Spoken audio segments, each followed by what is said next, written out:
არა ვარ ემოციებით მოსაუბრებ. მე ქართველებს ქართველებს მივმართავ. ეს პროექტი გაკეთდება და ქართველების ისტორია ამ ქვეყანაში დასრულდება.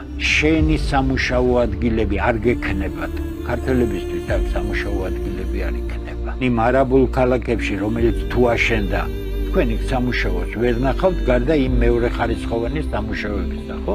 კი ბატონო, ბორდელში იმუშავეთ, დუგნება რესტორანში და სასტუმროში და ამნაირი ნაგავი გაიტანეთ და გამოიტანეთ. 2050 წელი გითხრა გაერომ, რომ ხართ მომაკვდავი არის. გადმოწიეს 2032 წლის.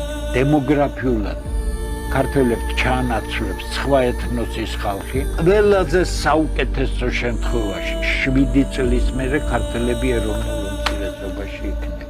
ამიტომ მე ქართველებს მივმართავ.